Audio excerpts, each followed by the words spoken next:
Je pense que vous avez tous appris le décès de Jean-Philippe Omotunde Kalala, une personne qu'on ne présente plus d'ailleurs dans l'environnement africain, l'environnement mondial même d'ailleurs. Donc décès qui survient abruptement parce qu'il était encore dans la force de l'âge quand même, il faut le dire, décédé d'un arrêt cardiaque. Quoi qu'il en soit, il repose en paix et aujourd'hui ma manière de lui rendre hommage c'est de partager en fait une de ses idées business, qui est basique, j'ai envie de dire, et pourtant c'est quelque chose où beaucoup passent à côté et qui recherchent chaque jour des idées business. Donc restez avec moi jusqu'à la fin de cette vidéo car je vais partager avec vous cette idée business de Jean-Philippe Omotunde. Également vous partagez un extrait où il en parle, vous aurez l'occasion d'apprécier vous-même et surtout je vais partager avec vous les chiffres d'un tel business et comment vous pouvez également vous à votre niveau mettre cela en place. On se dit à tout de suite.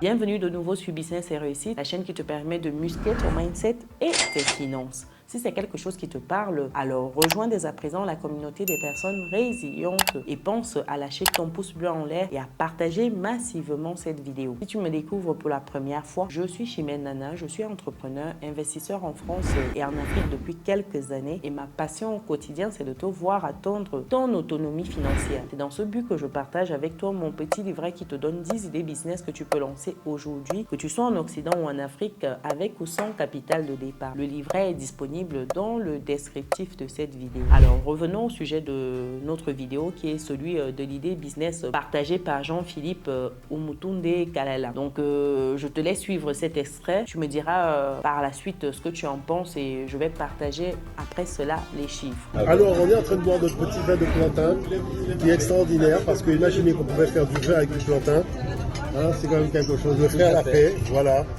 Donc voilà un créneau qui nous permettra de disposer de notre vin cabine à partir du plantain et à partir de le rouge, voilà. Le rouge du plantain, il s'appelle Ming. Voilà. Ming, c'est la vie, le nom de la vie. Voilà, le nom de la vie, voilà, totalement. Donc on est content. Là, nous sommes en train de savourer la vie avec le grand frère. Voilà, totalement. Voilà pour cet extrait, vous l'avez compris, l'idée business ici, c'est d'utiliser en fait les plantes pour des boissons, pour en faire des boissons. Donc se servir des plantes comme matière première pour nos boissons, histoire de progressivement se passer de tout ce qui est boisson, j'ai envie de dire importé, tout ce qu'on a ici, que ce soit brasserie, que ce soit Guinness, bref, vous connaissez mieux que moi. L'objectif ici étant d'utiliser nos ressources dont nous disposons afin de faire tourner notre économie. Donc, comme ressources, nous avons les plantes qui poussent partout, souvent même sans qu'on ne fasse une action particulière. L'idée ici, c'est d'utiliser des plantes comme les feuilles d'hibiscus pour du foléré par exemple et d'en faire une activité juteuse, une activité rentable. Et parlant de plantes d'hibiscus par exemple, de feuilles d'hibiscus, je vais vous partager des chiffres de cette activité-là. Si vous vous lancez par exemple dans l'activité de vente de jus d'hibiscus, qu'on appelle vulgairement le foléré, le bissap, les chiffres que vous pouvez avoir, sachant que c'est des chiffres d'une personne qui est dans cette activité-là que je partage avec vous aujourd'hui. Donc déjà, en termes de vente pour des contenants de 50 centilitres, c'est-à-dire des petites bouteilles, les plus petites là, je n'ai pas une bouteille ici pour vous montrer, pour 50 centilitres, la personne vend à 500 francs CFA. C'est le même prix qu'acheter une bouteille de jus brasserie par exemple et là c'est 1 litre de jus brasserie que vous avez à 500 francs CFA. Or vous savez aussi bien vous et moi que côté santé ce n'est pas ce qu'il y a de meilleur quoi. Donc imaginez vous positionnez dans ce créneau, vous vendez le jus d'hibiscus comme je vous l'ai dit 50 centilitres à 500 francs CFA. Il y a des personnes qui vendent un peu moins, ça c'est un positionnement quand même plutôt moyen de gamme on va dire. Donc 500 francs CFA. Pour la dame, c'est une dame qui vend en moyenne 30 bouteilles par jour. 30 bouteilles à 500 francs CFA. Ça lui fait une recette journalière de 15 000 francs CFA. Maintenant, ramenons ça au mois. 15 000 francs CFA. Si on fait fois 24 journées, donc elle ne travaille pas le dimanche, on fait 24 jours. On est sur 360 000 francs CFA par mois de recettes avec cette activité, à raison de 30 bouteilles vendues à 500 francs CFA la bouteille de 50 centilitres. Je veux que vous réalisiez, que vous compreniez bien le détail au niveau des chiffres et surtout des quantités parce que c'est très important pour cette rentabilité de cette activité. Maintenant, une fois qu'on a les 360 000 francs CFA, imaginez-vous maintenant qu'elle a 50% au niveau de l'achat de la matière première, de tout le nécessaire ici. Pour le jus d'hibiscus, vous avez forcément les feuilles de foléré. Donc, vous achetez ça. Vous avez l'ananas que vous mettez dedans. Certains y mettent de la menthe. Vous avez 2-3 petits autres ingrédients en fonction des personnes. Et vous avez tout ce qui est fabrication, tout ce qui est coût lié à la recette, enfin, pour préparer. Donc, le feu, le gaz, si vous êtes sur du gaz, les marmites d'amortissement. Bref, vous êtes à 50%. Donc, sur 360 000, si vous êtes à 50%, il vous reste 180 000 francs CFA tous les mois dans votre poche. Et si vous êtes à 60%, en fait, après déduction de 40% de charges, vous êtes à 216 000 francs CFA. Ça, c'est une personne qui a déjà bien tourné en termes d'activité parce que c'était une dame qui le faisait depuis un moment, donc elle a eu le temps de grandir. C'est possible des business comme cela de commencer avec de petits capitaux, c'est-à-dire commencer même avec 5 000 francs CFA, même avec 2 000 francs CFA. Vous pouvez commencer pour acheter un sachet de feuilles d'hibiscus au marché, c'est 200 francs, 300 francs. Vous achetez l'ananas, vous en avez pour 100 francs, 200, 300 francs CFA. Vous commencez à votre niveau avec 2 000, 5 000 francs CFA. Vous pouvez lancer cette activité-là. Ici en Afrique, on observe ça à tout bout de rue quasiment. Dans chaque quartier, si vous demandez, on va vous montrer une dame qui vend les jus de fruits naturels, hein, j'entends. Vous aurez toujours dans chaque quartier une dame qui est connue, que c'est son activité.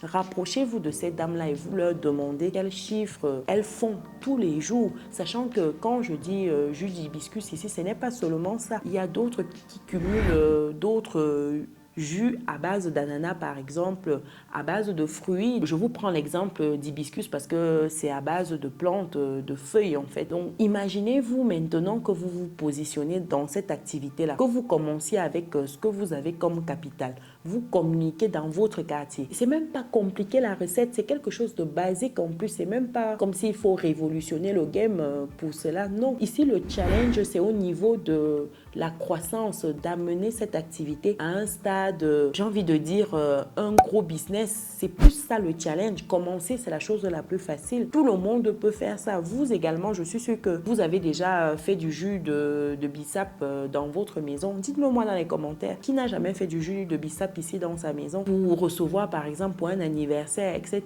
Je pense que tout le monde l'a déjà fait. Maintenant, le gros challenge, c'est de monter ça en structure. Et c'est là où vous devez bien faire les choses. Commencez par communiquer autour de vous, communiquer sur les réseaux sociaux pour que vous deveniez la référence en matière de jus de bissap. C'est tout là l'enjeu. On est très souvent omnibulé par ce qui vient de l'étranger, oubliant que nous, à notre échelle, à l'échelle africaine, on a des choses exceptionnelles. On peut les conditionner. Ce même jus-là, lorsqu'il est envoyé là-bas à l'étranger, il coûte une blinde. Vous qui êtes en Occident, là, vous connaissez combien ça vaut une bouteille de bissap lorsque vous l'achetez. Vous connaissez combien ça coûte au restaurant lorsque vous allez dans les restos africains où vous avez ça au menu. Dites-nous dans les commentaires. Pour avoir pris déjà ça plusieurs fois lorsque j'étais dans les restaurants, vu que je suis une adepte de la cuisine africaine partout où je suis, les prix sont juste impressionnants. Donc imaginez-vous maintenant, vous vous positionnez donc en importateur, vous êtes le grossiste qui livrait toutes ces structures-là en place, ces restaurants-là, vous distribuez peut-être dans les grandes surfaces. Imaginez-vous ce que vous auriez comme chiffre. Tout cela, il faut commencer quelque part, comme dit Jean-Philippe Omutunde. Vous devez commencer avec ce que vous avez, commencer à utiliser les ressources à votre disposition. Notre drame, en fait, c'est d'avoir tout, mais quand même ne pas nous rendre compte de ce potentiel-là. Les choses dont nous disposons, nous sommes toujours à regarder à l'extérieur, à regarder les choses qui viennent d'ailleurs. Et pourtant, nous avons des choses magnifiques sur notre terre. Nous avons des possibilités incroyables, mais nous ne regardons pas cela. Nous ne sommes pas focalisés sur ce que nous avons. Nous sommes focalisés sur ce qui vient d'ailleurs. C'est ça qu'on trouve meilleur. Et c'est le drame. Et son combat, ça a été d'éveiller les esprits, tant sur le plan spirituel que sur le plan culturel, sur le plan économique. Pour les personnes qui n'ont pas encore suivi ou regardé une de ces vidéos, un de ces interviews, je vous invite à aller faire un tour et regarder une de ces vidéos. Vraiment, vous allez ressortir de là différent. C'est quelqu'un qui a le mérite d'avoir éveillé de nombreuses consciences, beaucoup de consciences, et aujourd'hui c'est une grosse perte, mais son œuvre lui survivra. C'est l'avantage lorsqu'on a pris le temps d'écrire, de transmettre, de former des gens autour de soi. C'est ça en fait qui survit après le décès du corps physique. Cette œuvre-là nous suit partout. C'est ça qui montre qu'on a impacté en fait. Et il a impacté sa génération et plein de générations. Donc voilà pour cette petite vidéo qui se voulait un hommage à cette personnalité-là. Dites-moi dans les commentaires si c'est une activité que vous avez déjà eu à lancer. Dites-moi également si c'est quelque chose qui vous tente et également comment vous voyez cette activité-là à votre niveau. Comment vous pourriez mettre ça en place pour grandir et non pas que ça reste à l'état de petit business du quartier comme on voit très souvent ici en Afrique. J'espère que la vidéo vous a plu.